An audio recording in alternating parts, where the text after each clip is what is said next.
আসসালামু আলাইকুম। প্রিয় দর্শক, অন্য মঞ্চের আলাপচারিতায় আপনাদের সকলকে আমন্ত্রণ জানাচ্ছি। আজ ৩রা মার্চ ২০২৬ ডোনাল্ড ট্রাম্পের বিশেষ প্রতিনিধি পল কাপুর আজ বাংলাদেশে আসছেন। আজকের ভিডিওতে আমরা বিশ্লেষণ করব পল কাপুর, যিনি ডোনাল্ড ট্রাম্প প্রশাসনের দক্ষিণ ও মধ্য এশিয়া বিষয়ক শীর্ষ কূটনীতিক, তিনি ঢাকা সফরকে ঘিরে তিনি কি হতে চলেছে সেই বিষয়টি, তিনি কখন, কোথায়, কতক্ষণ থাকছেন, এগুলো শুধু ক্যালেন্ডার ডেট নয়, এগুলোর ভেতরেই লুকিয়ে আছে ভারতের, বাংলাদেশের আর যুক্তরাষ্ট্রের কৌশলগত অগ্রাধিকার। আরো একটি বড় প্রশ্ন হচ্ছে, এই সফর কি আওয়ামী লীগের রাজনৈতিক পুনর্বাসন আর ইসলামী মৌলবাদী শক্তির নিয়ন্ত্রণ, এই দুটোর কোনো রোডম্যাপের অংশ এই সফরে ঠিক হবে, নাকি শুধু ব্যবসা বাণিজ্য আর ইন্দো প্যাসিফিকের ফাঁপা বুলি এই দিয়েই শেষ হবে? প্রথমে খুব সংক্ষেপে দেখি পল কাপুর কে এবং কেন তার সফরকে শুধু রুটিন কূটনীতি বলে উড়িয়ে দেয়া যায় না।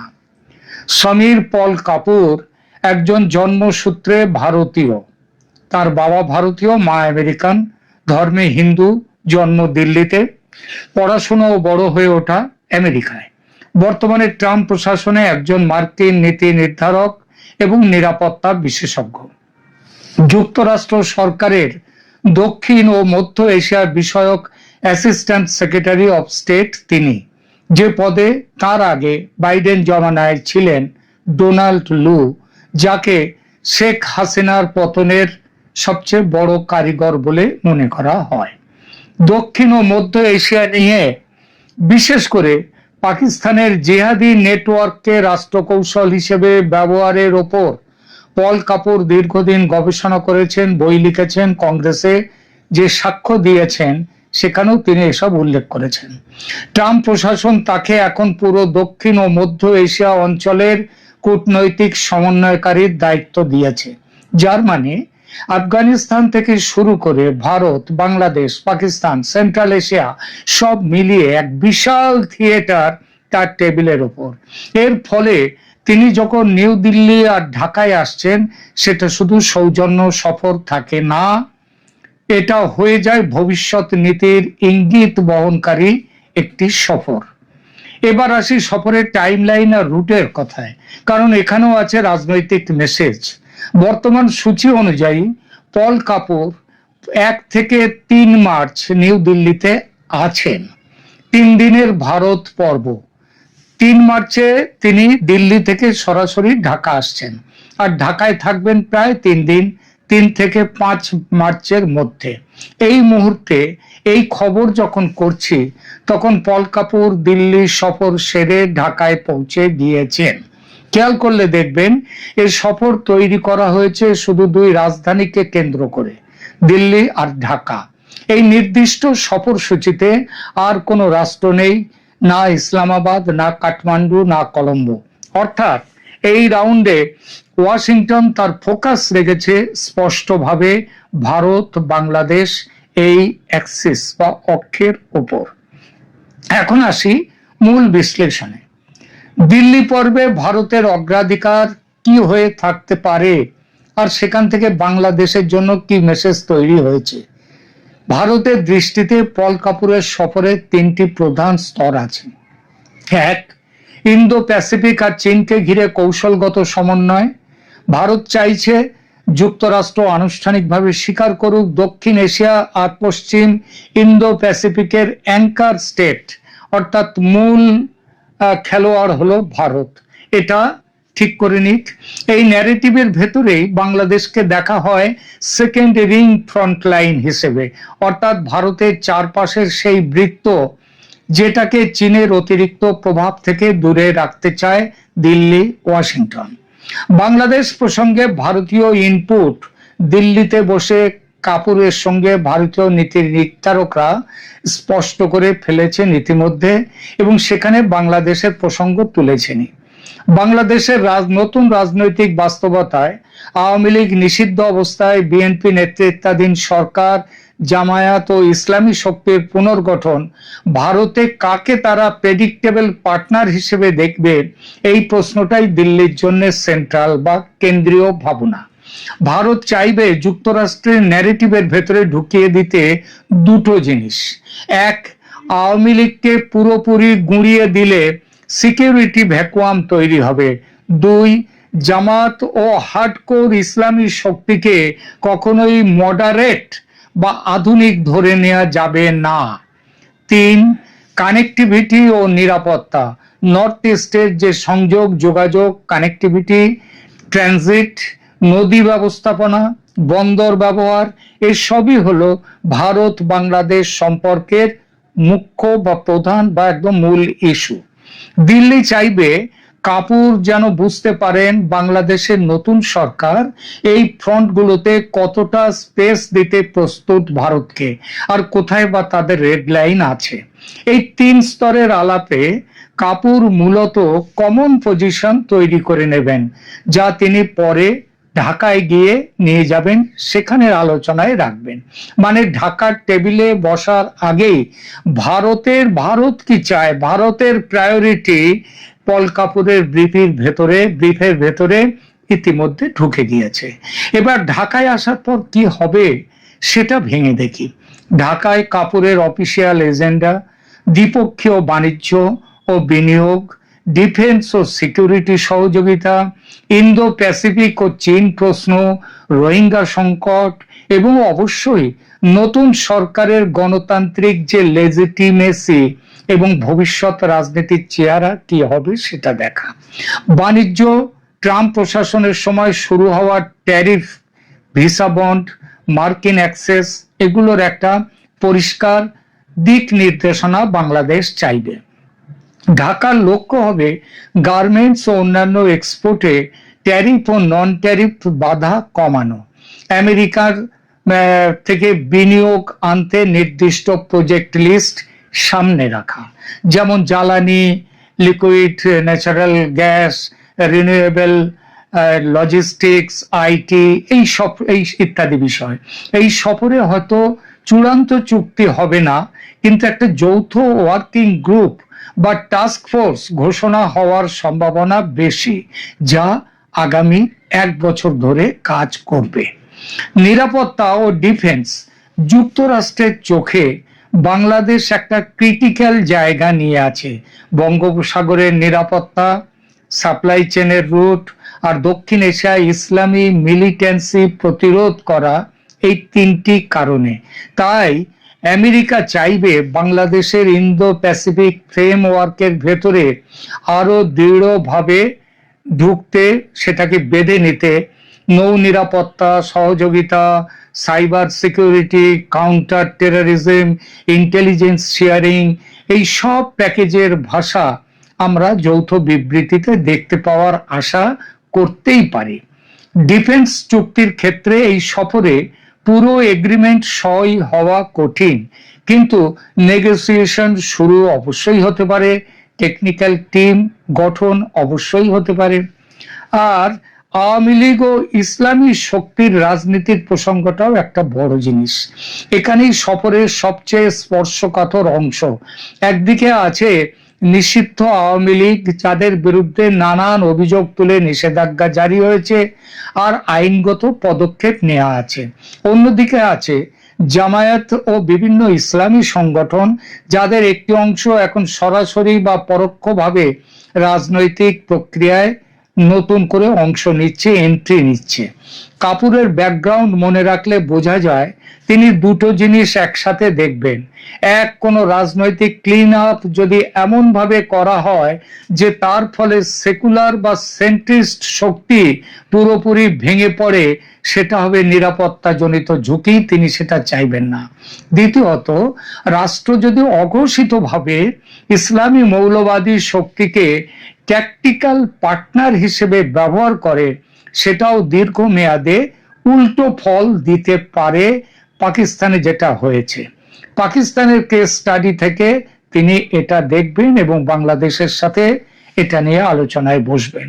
ফলে ঢাকার টেবিলে তিনি দুই ধরনের মেসেজ দিতে পারেন। আওয়ামী লীগের ক্ষেত্রে মেসেজটা কি হবে? রুল অফ ল বজায় রেখে হলেও পুরোপুরি রাজনৈতিক বহিষ্কার বা এক্সটারমিনেশন যেন আওয়ামী লীগের না হয়, অন্তত ভবিষ্যতে কোনো না কোনো ফর্মে মেইন স্ট্রিম সেকুলার স্পেস যাতে আওয়ামী লীগের জন্য খোলা থাকে সেটা নিশ্চিত করা। আর দ্বিতীয়, ইসলামী শক্তির ক্ষেত্রে ভায়োলেন্ট এক্সট্রিমিজম এবং টেরর ফাইন্যান্সিং, এই দুই ব্যাপারে জিরো টলারেন্স দেখাতে হবে। অর্থাৎ সন্ত্রাসবাদীদের কোনো আর্থিক সাহায্য দেওয়া চলবে না, এবং যে ভায়োলেন্ট এক্সট্রিমিজম যদি ভায়োলেন্ট হয় এই সহিংসতা মানা হবে না, এই ব্যাপারে জিরো টলারেন্স দেখাতে হবে। রাজনৈতিক ইসলাম আর সহিংস জিহাদি নেটওয়ার্ক, এই দুটো জিনিসের মধ্যে লাইন কোথায় টানতে হবে সেটা ভালো করে বিবেচনা করতে হবে। সবকিছু মিলিয়ে এই সফর আসলে একটি ত্রিভুজের তিনটে কোণকে নিয়ে খেলা, ঢাকা, দিল্লি আর ওয়াশিংটন। এই ত্রিভুজে তিনটি কনসেনসাস স্পষ্ট। এক, চীনের অতিরিক্ত সামরিক কৌশলগত প্রভাব থেকে বাংলাদেশকে দূরে টেনে নিয়ে আসা, বিশেষ করে বন্দর, সামরিক অবকাঠামো, টেলিকম, স্যাটেলাইট ইত্যাদিতে চীন যাতে ঢুকতে না পারে বাংলাদেশে সেটা নিশ্চিত করা। দ্বিতীয়ত, বঙ্গোপসাগরের সমুদ্র নিরাপত্তা, transshipment route, submarine activity, drone surveillance, সবখানে তিন পক্ষই যে যার নিজেদের স্বার্থ রক্ষা করতে চাইবে এবং তার মধ্যে দিয়েই একটা সমঝোতা তৈরি করবে। তিন, ভারত বাংলাদেশ সম্পর্ককে স্থিতিশীল রাখা। যুক্তরাষ্ট্রের দৃষ্টিতে দক্ষিণ এশিয়ায় বড় কোনো কনফ্লিক্ট না থাকাটাই এখন প্রায়োরিটি, যেন কোনো ঝামেলা না হয়। ইউক্রেন, মধ্যপ্রাচ্য, তাইওয়ানের মাঝে এদের সাথে আর একটা ফ্রন্ট খোলা হোক, এটা কখনোই ভারত, বাংলাদেশ এবং যুক্তরাষ্ট্র এরা চায় না। কিন্তু টেনশনও আছে। দিল্লি চাইবে জামাত ধারার রাজনীতি যতটা সম্ভব তাদেরকে কন্ট্রোলে, নিয়ন্ত্রণে আনা হোক, আর আওয়ামী লীগ পুরোপুরি অদৃশ্য না হোক, আওয়ামী লীগ মাঠে লেভেল প্লেইং ফিল্ড পাক। ওয়াশিংটন চাইবে ডেমোক্রেটিক স্পেস আসুক আওয়ামী লীগের জন্য। এর ভাষায় বাংলাদেশের ভেতরে সব শান্তিপূর্ণ রাজনৈতিক শক্তির জন্য, খেয়াল করবেন, শান্তিপূর্ণ রাজনৈতিক শক্তির জন্য কিছু না কিছু জায়গা থাকুক। আর ঢাকা চাইবে আন্তর্জাতিক চাপের ভেতরেও অভ্যন্তরীণ ক্ষমতার ভারসাম্য নিজের মতো করে ম্যানেজ করতে, কারণ তাদেরকেও তো ভোট করতে হয়, ইসলামী শক্তিদেরকেও দেখতে হয়। পল কাপুরের এই এক সফর, তার মধ্যে সব সমাধান হবে না, কিন্তু এটা একটা সিগন্যাল কিভাবে যুক্তরাষ্ট্র নতুন সরকারকে দেখছে, কিভাবে ভারত সেই দৃষ্টিভঙ্গির ভেতরে নিজের কেস সাজাচ্ছে, আর ভবিষ্যতে আওয়ামী লীগ ও ইসলামী শক্তি এই দুটোকে কতটা স্পেস বা কত দেয়া হবে বা কতটা নিয়ন্ত্রণ করা হবে তার প্রাথমিক নকশা কিন্তু আঁকা হবে। এই ভিডিওতে আমি চেষ্টা করলাম পল কাপুরের দিল্লি ঢাকা সফরকে কেবল তারিখ সময় দিয়ে না দেখে পুরো রাজনৈতিক কূটনৈতিক কনটেক্সটে ব্যাখ্যা করতে। আগামী কয়েকদিন, 2-3 দিন খুব গুরুত্বপূর্ণ। দিল্লি থেকে কি ধরনের যৌথ বিবৃতি আসে, এখন অবধি আসেনি। ঢাকায় প্রেস কনফারেন্সে কি শব্দ ব্যবহার করা হয়, আর সফর শেষ হওয়ার পর আওয়ামী লীগ কিংবা জামাত বা ইসলামী শক্তিকে ঘিরে আভ্যন্তরীণ কোনো নীতিগত সিগন্যাল আসে কি না, এগুলোই আমাদের দেখতে হবে। এগুলোই আমাদের বলে দেবে এই সফর কতটা গেম চেঞ্জার আর কতটা রুটিন ড্যামেজ কন্ট্রোল। আপনারা কমেন্টে জানাবেন আপনাদের মতে যুক্তরাষ্ট্র কি সত্যি আওয়ামী লীগের কোনো পর্যায়ের পুনর্বাসনের জন্য কাজ করবে, নাকি মূল ফোকাস থাকবে শুধু চীন আর ইন্দো প্যাসিফিকেই সীমাবদ্ধ। ভিডিওটা ভালো লাগলে শেয়ার করুন। কথিত গণভোট এবং জুলাই সনদ সংশ্লিষ্ট অন্যান্য বিষয়গুলি কেন অবৈধ ঘোষণা করা হবে না তার কারণ দর্শাবার জন্য বাংলাদেশের হাইকোর্ট ডিভিশন সরকার এবং সংশ্লিষ্টদের প্রতি রুল নিশি জারি করেছে। আপনারা সকলে এই নিউজটা দেখেছেন হয়তো। এই বিষয় নিয়ে আজ কথা বলতে আমি আপনাদের সামনে। আমি দীর্ঘদিন পূর্বে অস্ট্রেলিয়া প্রবাসী সাংবাদিক ফজলুল বারী এবং সাংবাদিক নবনীতা চৌধুরীর সঙ্গে 2টি ইন্টারভিউতে এবং পৃথকভাবে আমার ভিডিও কন্টেন্টসে বলেছিলাম, বাংলাদেশে যে অন্তর্বর্তীকালীন সরকার গঠিত হয়েছে এটা সম্পূর্ণরূপে অবৈধ এবং কোর্টের দেওয়া মতামতকে অপব্যাখ্যা করে, অর্থাৎ মহামান্য রাষ্ট্রপতি প্রধানমন্ত্রী শেখ হাসিনার অনুপস্থিতিতে কিভাবে কাজ করবেন এটা সুপ্রিম কোর্টের কাছে একটা মতামত চেয়েছিলেন। সুপ্রিম কোর্টের সেই মতামতটা যদিও বিতর্কিত, তারপর যুক্তির খাতিরে যদি আমরা ধরে নিই সেরকম একটা মতামত দিয়েছিলেন। সেই মতামতের শেষ অংশে লেখা ছিল, জরুরি নির্বাহী কার্য সম্পাদন করার জন্য রাষ্ট্রপতি প্রধান উপদেষ্টা এবং অন্যান্য উপদেষ্টা নিয়োগ দিতে পারেন। মনে রাখবেন, কোথাও সুপ্রিম কোর্ট বলে নাই যে অন্তর্বর্তীকালীন সরকার গঠন করতে পারবেন।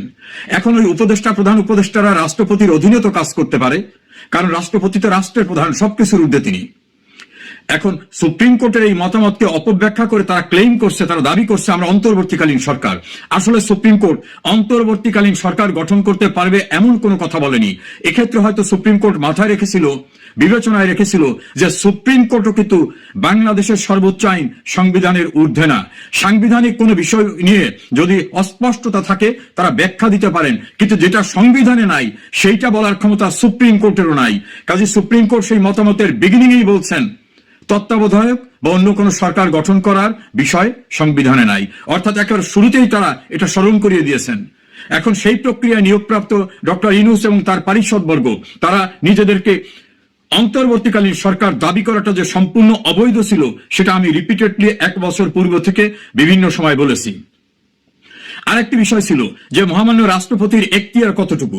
রাষ্ট্রপতিকে দিয়ে 133টি অধ্যাদেশ জারি করানো হয়েছে, এর ভিতরে কোনোটা নাকি প্রেসিডেন্ট অর্ডার হয় না, কারণ আমাদের সংবিধান তৈরি হয়ে যাওয়ার পরে 72তে সংবিধান গ্রহণ করার পরের থেকে আর প্রেসিডেন্ট অর্ডার হয় না। প্রেসিডেন্ট অর্ডার হয়েছিল কখন? যখন আমাদের সংবিধান ছিল না, মুজিবনগর সরকার এবং তার ধারাবাহিকতা রক্ষার জন্য রাষ্ট্রপতির আদেশ ছিল। যেদিন থেকে সংবিধান গ্রহণ করা হয়েছে তারপরের থেকে আর প্রেসিডেন্ট অর্ডার হয় না। মূল বিষয়টা হচ্ছে রাষ্ট্রপতিকে দিয়ে 133টি অধ্যাদেশ জারি করানো হয়েছে। রাষ্ট্রপতির ক্ষমতা কোথায়? সংবিধানের 93 অনুচ্ছেদে রাষ্ট্রপতিকে অধ্যাদেশ জারির এখতিয়ার দেওয়া হয়েছে। জরুরি বিষয়ে তিনি জারি করতে পারবেন যদি পার্লামেন্ট সেশনে না থাকে বা পার্লামেন্ট ভেঙে দেওয়া হয়। শর্ত আছে, সংবিধানে যেটা নাই, অর্থাৎ সংবিধানের ভিতরে যেটা নাই বা যেটা জারি করলে সংবিধানের বিধিবিধান রহিত হয়ে যাবে এটা তিনি করতে পারবেন না। তাহলে গণভোটের বিধান তো সংবিধানে নাই, রাষ্ট্রপতির তো ওখানেই স্টপ। কথিত জুলাই সনদ বা সংস্কার এটা সংবিধানে নাই। এ জাতীয় অধ্যাদেশ দেওয়ার এখতিয়ার রাষ্ট্রপতির সংবিধানে যে ক্ষমতা দেওয়া হয়েছে অনুচ্ছেদ 93তে সেই অনুচ্ছেদেই বারিত। এখন কেন তিনি করলেন? তাকে দিয়ে জোর করানো হয়েছে। আমরা এবার আসি রাষ্ট্রপতির ক্ষমতা কোথায়। সংবিধানের 48 অনুচ্ছেদের 3 অনুচ্ছেদে রাষ্ট্রপতির ক্ষমতা বলা আছে তিনি কেবলমাত্র এক্সক্লুসিভলি মানে নিরঙ্কুশ ভাবে প্রধান বিচারপতি এবং প্রধানমন্ত্রী নিয়োগ দিতে পারবেন। 48-3 উপনুচ্ছেদ। আর যা কিছু করতে হবে তা করতে হবে তাকে প্রধানমন্ত্রীর পরামর্শে। তা তৎকালীন প্রধানমন্ত্রী শেখ হাসিনা তিনি দেশের ভিতরে ছিলেন, কিছু সময় দেশের বাইরে ছিলেন, তার পরামর্শে কি এই অধ্যাদেশ জারি হয়েছে? না, হয়নি।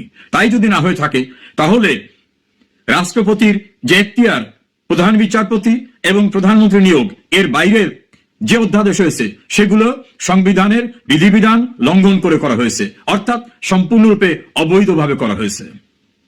এর ভিতর গুরুত্বপূর্ণ হচ্ছে আইসিটি ট্রাইব্যুনালে যুদ্ধাপরাধীদের বিচারের প্রতিশোধ নেওয়ার জন্য সাজানো একটা মোকারি যে ট্রায়াল প্রক্রিয়া সেটাতে যাতে আওয়ামী লীগের নেতৃবৃন্দ অর্থাৎ যারা যুদ্ধাপরাধীদের বিচার প্রক্রিয়া সোচ্চার ছিল, বিভিন্নভাবে সম্পৃক্ত ছিল, তাদেরকে সাজা দিয়ে প্রতিশোধ নেওয়ার জন্য যে একটা সিস্টেমেটিক প্রি প্ল্যান বিচার ব্যবস্থা, সেটার জন্য 4 বার অধ্যাদেশ জারি করানো হয়েছে, যেটা ছিল সম্পূর্ণরূপে অসাংবিধানিক।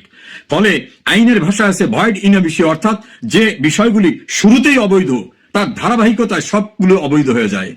ফলে যে অধ্যাদেশ জারি করে প্রাইম মিনিস্টার শেখ হাসিনা সহ অন্যদেরকে সাজা দেওয়ানো হয়েছে তার বিগিনিং ছিল অবৈধ, তার ধারাবাহিকতায় যা কিছু হয়েছে সেগুলো অবৈধ। তৃতীয় হচ্ছে 2024 সালের অগস্টে আন্দোলনের নামে সহিংসতা, বর্বরতা, নারকীয়তা, অগ্নিসংযোগ, মানুষ হত্যা, পুলিশ হত্যা এই সমস্ত অপরাধীদের রক্ষা করার জন্য যে ইন্ডেমনিটি দেওয়ার প্রক্রিয়াটা তৈরি করা হয়েছে সেটাও রাষ্ট্রপতির অর্ডিন্যান্সের মাধ্যমে তৈরি করা হয়েছে। এটা করার সুযোগ নাই। 1975-এর 15 আগস্ট বঙ্গবন্ধুকে হত্যা করার পরে অবৈধ ক্ষমতা দখলদাররা যা কিছু করেছিল সবকিছুকে বৈধতা দেওয়ার জন্য 1979 সালের পার্লামেন্টের 9 এপ্রিল আইন পাশ করেছিল, যেটাকে বলা হয় সংবিধানের 5ম সংশোধনী। একইভাবে জেনারেল এরশাদ ক্ষমতা দখল করার পরে তিনি ইউজার বার ছিলেন, অবৈধ ক্ষমতা দখলদার, তিনিও 7ম সংশোধনী করে চেষ্টা করেছিলেন বৈধতা দিতে। এই দুইটি সংশোধনী সুপ্রিম কোর্ট অবৈধ ঘোষণা করেছে এবং অবৈধ ক্ষমতা দখলদারদের কৃতকর্মকারীদেরকে বলা হয়েছে রাষ্ট্রদ্রোহী, তস্কর, নানাভাবে অভিহিত করা হয়েছে। আর একটা খুনিদের রক্ষা করার জন্য একটা আইন হয়েছিল, অপারেশন ক্লিন হার্টের সঙ্গে জড়িত যারা, তাদের রক্ষা করার জন্য একটা ইন্ডেমনিটি করা হয়েছিল। সেই দায় মুক্তিও সুপ্রিম কোর্টে চ্যালেঞ্জ হয়েছিল, সুপ্রিম কোর্ট সেটাকে অবৈধ ঘোষণা করেছেন। ফলে এই যে অবৈধ প্রক্রিয়ায় ক্ষমতা দখল, সাংবিধানিক সরকারকে উচ্ছেদ করা, ক্ষমতা দখলের জন্য নানা রকম রাষ্ট্রদ্রোহী সহ খুন খারাপি, অগ্নিসংযোগ, সন্ত্রাস, নৈরাজ্য, নাশকতার কাজ করা, এই সকল বিষয়কে বৈধতা দেওয়ার জন্য যতই চেষ্টা করা হোক না কেন কোনোভাবে এটা করা সম্ভব হবে না। কেউ কেউ বলছেন তাহলে 133টি অর্ডিন্যান্স রাষ্ট্রপতি জারি করছেন, এর পরিণাম কি হবে? একটা জিনিস হতে পারে, সেটা হচ্ছে যেগুলি ঘটে গেছে সেটাকে পাস্ট অ্যান্ড ক্লোজ চ্যাপ্টার, অর্থাৎ যা ঘটে গেছে সেটাকে কন্ডোন করা যেতে পারে, ক্ষমা করা যেতে পারে, মাফ করা যেতে পারে, গ্রহণ করা যেতে পারে। কিন্তু যেগুলো চলমান রয়েছে সেগুলোকে কোনোভাবে সংবিধানের বাইরে গিয়ে পার্লামেন্টে আসন্ন অধিবেশনে গ্রহণ করার সুযোগ নাই। আমি মনে করতে চাই মাননীয় প্রধানমন্ত্রী তিনি বলেছেন রুলস অফ ল এস্টাবলিশ করবেন, আইন অনুযায়ী সবকিছু হবে। আইনমন্ত্রী জনাব আসাদুজ্জামান বলেছেন সবকিছু হবে আইন অনুযায়ী। সরকারের একজন প্রভাবশালী মন্ত্রী ল ব্যাকগ্রাউন্ডের জনাব সালাউদ্দিন বলছেন সবকিছু আইন অনুযায়ী হবে। আমরা আশা করব আসন্ন সংসদ অধিবেশনে অবৈধ প্রক্রিয়ায় জারিকৃত অবৈধ অধ্যাদেশগুলিকে কোনোভাবেই বিবেচনা গ্রহণ করার সুযোগ থাকবে না এবং করবেন না। যদি করেন তার পরিণতি কিন্তু 5ম সংশোধনী, 7ম সংশোধনী এবং অপারেশন ক্লিন হার্টের খুনের দায় থেকে অব্যাহতি দেওয়ার জন্য যে বিধিবিধান, এই তিনটির পরিণতি যা হয়েছিল টুডে অর টুমরো একই জিনিস হবে। আমার যে কন্টেন্টস গুলো বিভিন্ন সময় বলেছি তার প্রতিফলন আজ দেখলাম। সুপ্রিম কোর্টের জ্যেষ্ঠ আইনজীবী সৈয়দ মামুন মাহবুব রিট আবেদনকারীদের পক্ষে প্রেস ব্রিফিং করে একই কথাগুলো বলেছেন যে আমাদের রিটে এই বিষয়গুলো উত্থাপন করেছি এবং আদালত সেগুলো বিবেচনায় গ্রহণ করে দেখেছে যেখানে সাংবিধানিক গুরুত্বপূর্ণ আইনের বিষয় সম্পৃক্ত আছে। সে কারণে সরকার এবং অন্যান্যদেরকে এই বিষয়ে কারণ দর্শাবার জন্য নির্দেশ দিয়েছেন। কোর্টের পরিভাষায় বলা হয় রুল নিশি জারি করেছেন। কোনদিন আইন অঙ্গনের সঙ্গে জড়িত না আসিফ নজরুল, তিনি আইন উপদেষ্টা হিসেবে অবৈধভাবে ক্ষমতা দখলদারদের সঙ্গী হয়ে এই সকল অপকর্ম করেছেন। যদিও একসময় তিনি গণ আদালতে যুদ্ধ অপরাধীদের বিচার প্রক্রিয়ার সঙ্গে সম্পৃক্ত ছিলেন, আর বর্তমানে তার স্ট্যান্ডটা হচ্ছে সম্পূর্ণ সেই যুদ্ধ অপরাধী পক্ষের পক্ষে। তিনি অনেক অন্যায় করেছেন। বাংলাদেশের আইনের শাসন, বাংলাদেশের রুলস অফ ল এবং কনস্টিটিউশনাল কন্টিনিউশনকে ধ্বংস করার জন্য যে কুশীলবরা, ইউনূসের পরে দ্বিতীয় ব্যক্তি তিনি এই আসিফ নজরুল, যদিও তার মূল নামটা মোহাম্মদ নজরুল ইসলাম। আমরা আশা করব এই অবৈধ প্রক্রিয়ায় যা কিছু হয়েছে কোনোভাবে এটাকে যেন অ্যাপ্রুভ করা না হয়। সুপ্রিম কোর্টও কিন্তু আইনের ঊর্ধ্বে না, কাজে সুপ্রিম কোর্ট নিজেও আইনের বাইরে গিয়ে কোনো সিদ্ধান্ত দিতে পারেন না। আমি একজন আইনজীবী হিসাবে, আইনের ছাত্র হিসাবে আমার প্রায় 40 বছরের অভিজ্ঞতার আলোকে বলছি, কোন মাপেই কথিত জুলাই সংস্কার, কথিত জুলাই সনদ, কথিত গণভোট এটাকে বৈধতা দেওয়ার কোনো সুযোগ নাই। Beyond constitution. অবৈধ ক্ষমতা দখলদার ইউনূসও এবং তার পারিষদবর্গ যে শপথ নিয়েছিলেন সেখানে তারা বলেছিলেন এই মর্মে শপথ নিচ্ছি যে আমরা এই সংবিধানকে প্রোটেক্ট, প্রিজার্ভ এবং ডিফেন্ড করব। সংবিধানকে সংরক্ষণ করবেন, সংবিধানকে ডিফেন্ড করবেন, সংবিধানের বিধিবিধান অনুসরণ করবেন। এই শপথ নিয়ে যারা শপথ পরিপন্থী অর্থাৎ সংবিধান পরিপন্থী কাজ করেছেন তারা অন্যায় করেছে শুধু না, তারা ইতিহাসের জঘন্যতম অপরাধ করেছেন। ডক্টর ইউনূস এবং তার পারিষদবর্গ যে দুর্নীতি, সংবিধান ভঙ্গ, রাষ্ট্রদ্রোহিতা, অনাচার, ক্ষমতার অপব্যবহার, প্রশাসনকে ব্যবহার করা, বিচার বিভাগকে ব্যবহার করার মধ্য থেকে যে নৈরাজ্য সৃষ্টি করেছেন, আমার মনে হয় না পৃথিবীর ইতিহাসে এমন ক্ষমতালিপ্সু, দুর্নীতিবাজ, অবৈধ ক্ষমতার এক্সারসাইজ করা কোন ঘটনা অন্য কেউ ঘটিয়েছে। টুডে অর টুমরো আইনের আওতায় বিচারের মুখোমুখি তাদের হতে হবে। সবচেয়ে আরেকটি জঘন্য কাজ করেছে, গ্রাম অঞ্চলে মানুষ বলে যে আমাকে তোরা মোড়ল বলবি, আমাকে তোরা বলবি আমি এই গ্রামের সম্মানিত ব্যক্তি, আমি মাতুব্বর। ইউনূস ক্ষমতা ছাড়ার পূর্বে 10 ফেব্রুয়ারি একটা গেজেট নোটিফিকেশন করে বলছেন যে আমি নিজে একজন ভিভিআইপি, অত্যন্ত অত্যন্ত গুরুত্বপূর্ণ ব্যক্তি, অতএব আমাকে 1 বছর পর্যন্ত এই গুরুত্বপূর্ণ ব্যক্তি হিসাবে নিরাপত্তা দিতে হবে। আমি শুনি নেই কোন আহাম্বক নিজেকে নিজে অত্যন্ত গুরুত্বপূর্ণ ব্যক্তি বলে, আর বিধিবিধান উপেক্ষা করে তিনি 1 বছরের নিরাপত্তার জন্য গেজেট করেছেন। সেখানে প্রচলিত রেওয়াজ এবং নিয়ম ছিল 3 মাস, এর বাইরে না, তাও নির্বাচিত এবং অন্যান্যদের ক্ষেত্রে। উনি তো অনির্বাচিত, অবৈধ। উনি জুডিশিয়ারিকে যেভাবে ব্যবহার করেছেন, যেভাবে রাষ্ট্রের সম্পদ লুণ্ঠন করেছেন উনি এবং ওনার পারিষদ, দুদক নাকি এখন হিমশিম খাচ্ছে তাদের অভিযোগ রিসিভ করতে। এত বেশি অভিযোগ জমা হচ্ছে। কালের কণ্ঠে নিউজে দেখলাম যে তারা বলছেন এটা রেকর্ড, নজিরবিহীন এত অভিযোগ দুর্নীতির তাদের বিরুদ্ধে। আমরা আশা করি, প্রধানমন্ত্রী বলেছেন সবকিছুই আইন অনুযায়ী হবে, সবকিছুই যেন আইন অনুযায়ী হয়। আইনের বাইরে কিছু করলে, আমি যে 3টি উদাহরণ দিলাম, পরিণতি তাই হবে। আশা করি আপনারা অন্তত নতুন প্রত্যাশার হতাশা সৃষ্টি না করে বাস্তবায়ন